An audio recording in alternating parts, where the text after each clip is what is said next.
सभी को नमस्कार। ग्रेड थर्ड की भर्ती को लेकर आज का एक छोटा सा सेशन।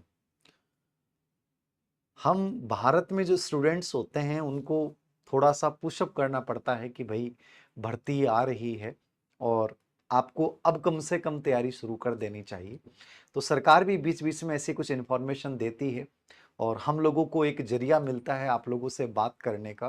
तो आज का सेशन केवल एकमात्र जरिया है उन बच्चों के लिए जो कहीं ना कहीं ढीले पड़ रहे थे या उलझे हुए थे या इस गर्मी में लू की मार से दुबके दुबके कहीं ना कहीं सिसक रहे थे। उन बच्चों को एक हिम्मत देने का कि आपको करना है, वैकेंसी जल्दी आ रही है। ग्रेड थर्ड की 10,000 भर्ती की जो बजट में घोषणा थी उसको लेकर अभी एक मॉनिटरिंग मीटिंग हुई थी और उसमें एक तय किया गया कि 31 मई से पहले ये जो इंफॉर्मेशन आप लोग देख रहे हैं इस पे काफी वीडियो बन गए होंगे मेरे अनुसार। तो ये जो इंफॉर्मेशन थी कि शिक्षा विभाग में शिक्षकों के 10,000 पद हेतु 31/5/2025 तक एक विज्ञप्ति निकालने की इसके अंतर्गत बातचीत की गई ही है। मतलब 31 मई से पहले संभावित रूप से विज्ञप्ति आ जाएगी।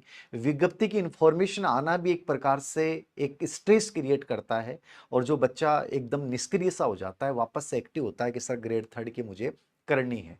अब बात आती है कि सर बहुत सारे सवाल आप लोगों के आए हैं, मैं 4 से 5 बिंदुओं पे मुख्य रूप से बात करूंगा जो बड़ी सार्थक होंगी आप लोगों के लिए। कि सर ये 10,000 पदों की भर्ती है, क्या ये 10,000 पद ही रहेंगे या पद बढ़ेंगे?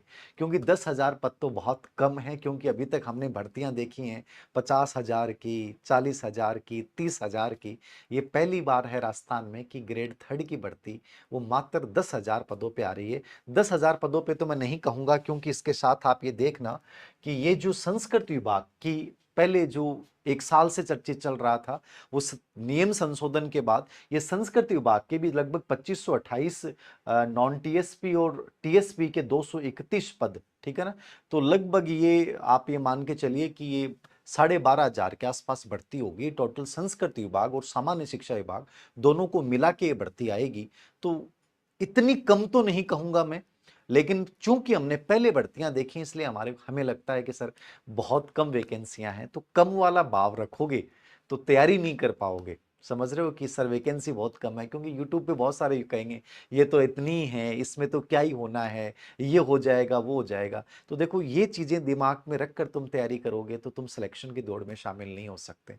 तुम्हें एक ही विचार रखना है कि मेरे पास और ऑप्शन नहीं है और मुझे ग्रेड थर्ड करनी है।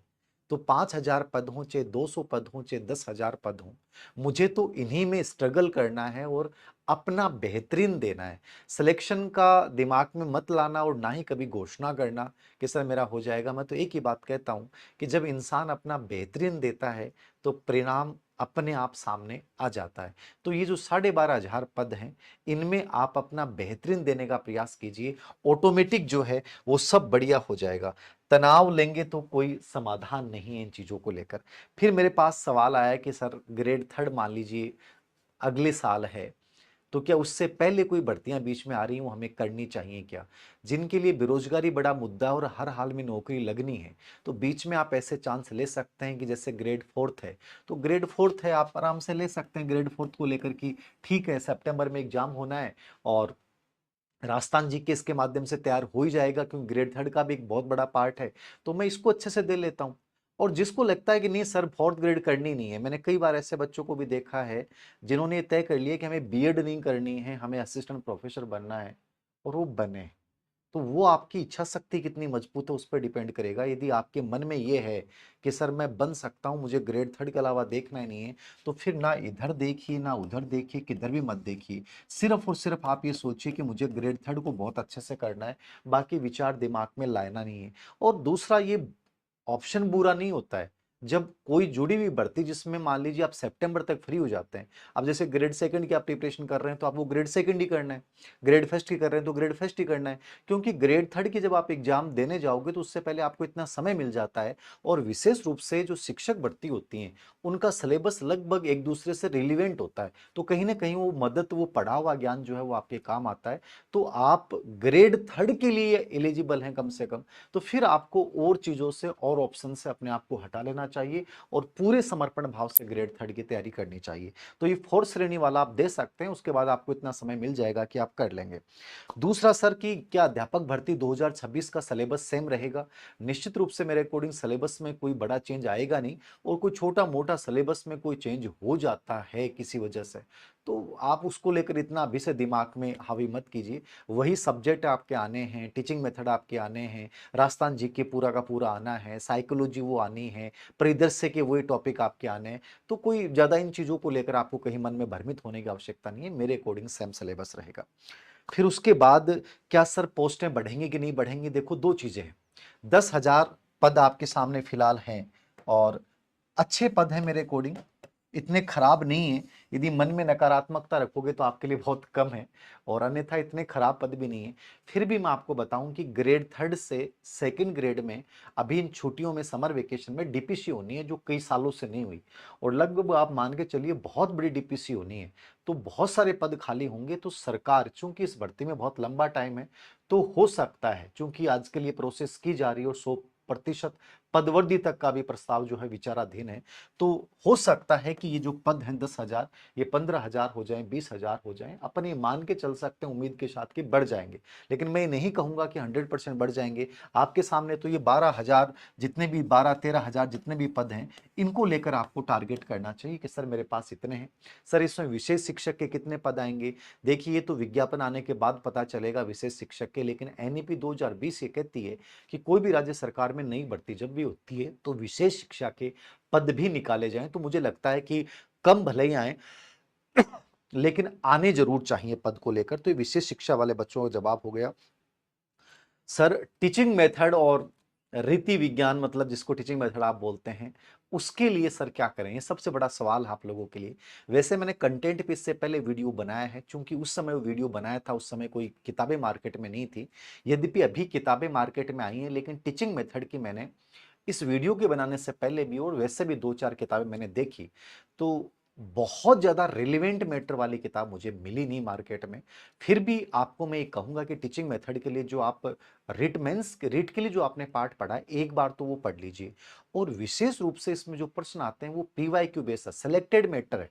अनावश्यक कंटेंट इसमें पढ़ना नहीं होता है, बहुत ज़्यादा मैटर नहीं है, तो इसको लेकर आप इस सवाल को बड़ा हावी मत बनाइए। जो भी मार्केट में आपको किताब मिलती है, कोई भी मंगल की, जिनकी भी आती है, यद्यपि वो इनफ नहीं होंगी, फिर भी कोशिश करें कि पीवाईक्यू बेस्ड से किताब। हम भी यद्यपि इसमें प्रयास कर रहे हैं कि लेवल फर्स्ट और लेवल सेकंड, लेवल फर्स्ट के सभी विषयों के लिए एक टीचिंग मेथड के पीवाईक्यू आज तक टॉपिक वाइज जितने भी आ गए वो हम कलेक्ट कर रहे हैं। टाइम लगेगा, लेकिन वो एक अच्छी किताब आएगी, कोशिश करेंगे विथ एक्सप्लेनेशन, ताकि बच्चे का पूरा कंटेंट जो है वो तैयार हो जाए। ये मेरा प्रयास रहेगा, ठीक है। रही शैक्षिक परिदृश्य की बात, तो शैक्षिक परिदृश्य पे मेरे अनुसार खैर मुझे बड़ाई तो नहीं करनी चाहिए, लेकिन मैं ये कहूंगा कि जो अभी अवनी की किताब आई है, मेरे कोडिंग मार्केट में आप कोई भी किताब से कंपेयर कर लीजिएगा, बहुत बेहतरीन कंटेंट है। और ये लेटेस्ट कंटेंट है, सबसे बड़ी बात है। जितने भी भारत सरकार की योजनाएं हैं, जैसे आपके रेट में प्रश्न आ गया ध्रुव श्री वाला योजना, वो सब हमने डाला है। विद्याश्री वाला, पिछली बार उल्लास योजना में प्रश्न आया, मैंने देखा मार्केट में जो गाइडेंस शैक्षिक परिदृश्यकारी थी उनमें उल्लास का जिक्र ही नहीं था। तो हमने हर चीज को, एफएलएन नया चर्चित है तो एफएलएन को पूरा डाला है। आरटी 2009 के जितने भी संशोधन हो गए, 12, 17, 19, 24, इन सबको डिफरेंटली डाला है, मतलब पूरा कंप्लीटली। और इस किताब को तैयार करने में शिक्षा विभाग के ही मेरे एक बहुत अच्छे को राइटर एमआर बहादुर सर ने बड़ा योगदान दिया है। तो इस कंटेंट को बहुत बेहतरीन तरीके से तैयार किया गया। तो मेरे अकॉर्डिंग जो है परिदृश्य को लेकर तो आपको कम से कम इस किताब के अलावा और किताब देखने की जरूरत नहीं है। ये परिदृश्य वाली किताब आप ले लीजिएगा, हर टॉपिक वाइज इसमें क्वेश्चंस डाले हैं और लास्ट में पीवाईक्यू डाले हैं। कंप्लीट पैटर्न को फॉलो किया गया कि लास्ट ईयर में जहां से प्रश्न पूछे गए वो सब बिंदु पूछे जाएं। जैसे आरटी 2009 में से शुरुआती बिंदु से बहुत प्रश्न पूछे गए, तो आरटी 2009 का जो बेस है ना, वो मैंने ऐसा बनाया है कि इसमें पूरा बेस, चाहे कैसा भी बेसिक प्रश्न आ जाए उससे बाहर नहीं आना चाहिए। तो कोशिश ये की गई परिदृश्य की आप पढ़ लें, ऐसा ही प्रयास टीचिंग मेथड को लेकर रहेगा। फिर पूछा आपने सर कि कौन सा पार्ट ऐसा जिसको हम बहुत गहराई से पढ़े। देखो गहराई वाले पार्ट के लिए मैंने आपको पहले ही बोला है, आप ये चीज दिमाग में भी रखें, ये सवाल किसी और से करना भी नहीं चाहिए, धीर सिंह सर से भी नहीं करना चाहिए। आप सिलेबस निकाल लिया आपने, लास्ट ईयर के पेपर जरूर देखो और ये देखो कि कौन से पार्ट में सबसे अच्छे प्रश्न आए। जैसे परिदृश्य में बहुत अच्छे प्रश्न आए, साइकोलॉजी में बहुत अच्छे प्रश्न आए, ठीक है, राजस्थान ज्योग्राफी पे अच्छे प्रश्न पूछे गए, कला संस्कृति पे अच्छे प्रश्न पूछे गए। तो ये वो पार्ट्स हैं जिनको आपको बहुत अच्छे से तैयार करना चाहिए। जहां तक सब्जेक्ट आपका होता है, जैसे लेवल सेकंड में सब्जेक्ट होता है, तो हमेशा वो राजस्थान बोर्ड की बुक्स बेस होता है। तो आप राजस्थान बोर्ड की बुक्स को तो अपना बेस बनाइए ही, प्लस कोई एक अच्छी गाइड यदि मार्केट में होती है, और गाइड हमेशा याद रखें कि पहले अपना कंटेंट तैयार कीजिए, उसके खुद के शॉर्ट नोट्स बनाइए और उसमें फिर दो तीन चीजें मिश्रित कीजिए कि ये क्या मैटर इनफ है क्या। पहले अपना मैटर अच्छे से संजो लें कि यार ये इस पार्ट के लिए मुझे ये मैटर पढ़ना है, इसके अलावा देखना ही नहीं है। दिमाग में कंफ्यूजन नहीं रखना कि 2 महीने बाद सर मैटर चेंज कर दूंगा, 4 महीने बाद मैटर चेंज कर दूंगा, नहीं। एक बार पहला काम आपका ये होना चाहिए कि सिलेबस का प्रिंट आउट आपने अपने रूम में लगाया, उस सिलेबस के प्रिंट आउट के अकॉर्डिंग जो टॉपिक है उससे रिलेवेंट कंटेंट एकत्रित करो और उसके ही अपने नोट्स बनाओ, उसमें कुछ चीजें ऐड कर लो। एक कोई भी गाइड के रूप में आप रख सकते हो और उसके पीवाईक्यू एक फाइल बना लो। कोशिश करो कि आज ही मार्केट में जाके एक दो फाइल लेके आओ आप, जिसमें आपका सिलेबस का प्रिंट आउट हो, जिसमें पीवाईक्यू का प्रिंट आउट हो, ठीक है, जैसे मैं हमेशा रखता हूं।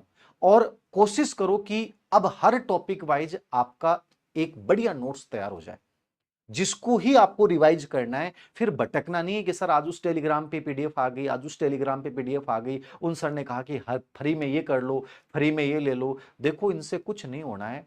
पहला प्रयास एक अच्छे मैटर को संयोजित करना, पीवाईक्यू को एकत्रित करना और ये देखना कि किस पार्ट में से कैसे प्रश्न आते हैं, कौन सा गहराई वाला पार्ट है, किसको। जैसे पिछली बार कंप्यूटर पे प्रश्न बहुत अच्छे आए, तो कंप्यूटर प्रश्न कहां से आए, 9th क्लास 10th क्लास की जो सूचना प्रौद्योगिकी के आधार है वहां से पूछे गए जीटीज, अप्लाइड बेस्ड प्रश्न पूछे गए। तो आपको कंप्यूटर को पढ़ने का तरीका वही हो जाना चाहिए कि कंप्यूटर की कौन सी गाइड लेके आए। आप पिछली बार कंप्यूटर गाइड सब फेल हो गई, क्योंकि प्रश्न जो आए ना वो क्या है, अप्लाइड बेस्ड। तो आपको देखना है कौन सा टॉपिक अप्लाइड बेस्ड होता है, कौन सा टॉपिक ऐसा होता है जो नॉर्मल होता है।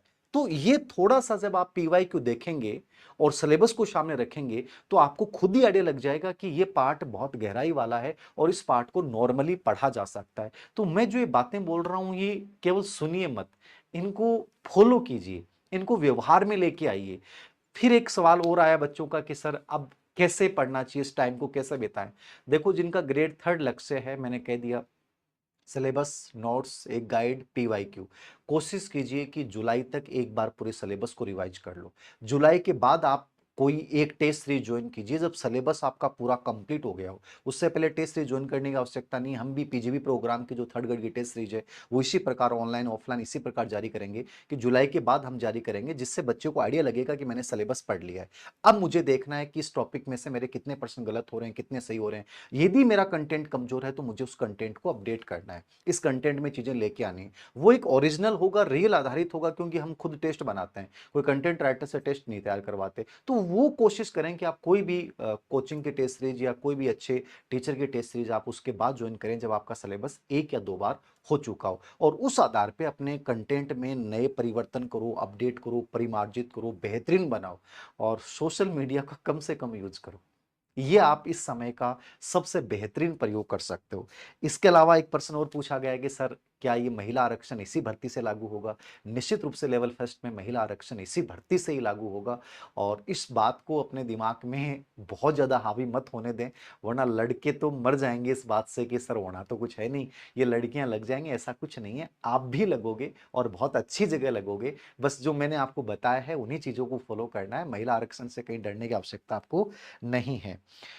उसके बाद जीके का बता दिया मैंने, साइकोलॉजी का बता दिया, शैक्षिक परिदृश्य का बता, टीचिंग मेथड को लेकर मैंने बता दिया है। बाकी जो रीट मेंस वाला वो ये टीचिंग मेथड एक ऐसा पार्ट होता है जिसका बहुत ज़्यादा कंटेंट एकत्रित नहीं करना होता है, बस टॉपिक की समझ होनी चाहिए और उस टॉपिक से रिलेवेंट यदि पीवाईक्यू होते हैं तो आप आराम से कर सकते हो। इसके लिए कोई बहुत ज़्यादा किताबें एकत्रित नहीं करनी होती हैं और बहुत ज़्यादा कन्फ्यूजन भी मत पालो। जो भी कंटेंट आपके पास है उसी पे विश्वास कर लो और अच्छे से तैयार कर लो। यदि आप ऑफलाइन कोचिंग कर रहे हैं तो उस कोचिंग के नोट्स ये देख लो कि पीवाईक्यू बेस आ रहे हैं कि नहीं आ रहे हैं। नहीं आ रहे हैं तो छोड़ दो, ठीक है। ऑनलाइन जब भी कोई कंटेंट ले रहे हो, जैसे मान लीजिए आप मेरा ले रहे हो, हमारा जीके का ले रहे हो या साइकोलॉजी का ले रहे हो, परिदृश्य का ले रहे हो, आपको लग रहा है कि यार ये सही पढ़ा रहा है, टॉपिक वाइज है, कंटेंट वाइज है, एग्जाम पैटर्न है, टू द पॉइंट बात है, तो आप लीजिए। वो आप खुद देख लीजिए कि, और जो ले चुके हैं उन बच्चों से पूछ सकते हैं। बट हर व्यक्ति से आप ये राय लेंगे कि सर क्या पढ़ें क्या नहीं करें, तो उतना ही ज़्यादा कन्फ्यूजन हो जाएगा। बेस्ट यही है, जहाँ भी पढ़ रहे हैं, जैसे भी पढ़ रहे हैं, समय का सदुपयोग कीजिए। गर्मियाँ पड़ रही हैं, कोई बात नहीं, रूम के अंदर बैठिए, ठीक है, छाछ राबड़ी पीजिए, आराम से पढ़िए, लेकिन कम से कम आप 6 से 7 घंटे आपको ग्रेड थर्ड के अकॉर्डिंग निकालना चाहिए। क्योंकि आपको ये लग रहा होगा सर टाइम बहुत है, अगले साल है, कुछ पता नहीं चलेगा टाइम कब निकल जाएगा। कोशिश करें कि हर 2 महीने में एक बार सिलेबस जो है वो पूरा हो जाए, रिवीजन करें, और अपनी कमजोरियों का साथ में पता लगाते हुए अपने अंदर निरंतर जो है वो सुधार करते जाएं। 100% आप बहुत अच्छा कर पाएंगे। मेरे अनुसार ये सुझाव है। और जो कंटेंट बेस होगा, मैं एक वीडियो और बना दूंगा सब्जेक्ट ग्रेड सेकंड लेवल में कौन कौन से पार्ट के लिए और क्या चीज़ें, वैसे मैंने बना रखा है, बट मुझे लगेगा मार्केट में कोई अच्छी बुक आई है, ये चीज़ आपको जरूर देख लेनी चाहिए। क्योंकि अपडेट वाले पार्ट की नई बुक लेनी चाहिए। जैसे मान लो परिदृश्य अपडेट आता है हमेशा, अब इसमें कोई और नई योजना आ जाएगी तो हम टेलीग्राम चैनल जो हमारा धीर सिंह धावाई ऑफिशियल है, DH5 अभी, उस पर मैं आपको PDF शेयर करवा दूंगा। कोई भी नई आ जाएगी तो इस किताब के अलावा कोई भी चीज आएगी तो वो आपको शेयर की जाएगी, आपको लेने के बाद कहीं तनाव लेने की आवश्यकता नहीं है।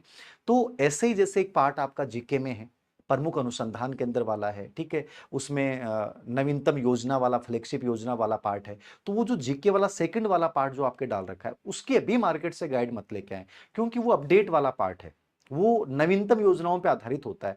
तो उसमें आप क्या करें कि जो कंटेंट ऑलरेडी है, थ्योरेटिकल टॉपिक है, वो तो आपने जैसे प्रमुख उद्योग वगैरह, जनगणना वाला, वो तो नॉर्मल आपने पढ़ लिया। बाकी जो योजना वाला पार्ट है उसकी गाइड ना लेके आके अभी इंतजार कीजिए, अभी फ्लेक्सिब योजनाओं में चेंज हो गया, तो थोड़ा सा मार्केट से आपको अवेयर रहना पड़ेगा, कुछ चीजें आपको अपने लेवल पे अपडेट करनी पड़ेंगी, तो ज्यादा बेहतर रिजल्ट आपके पास आएगा।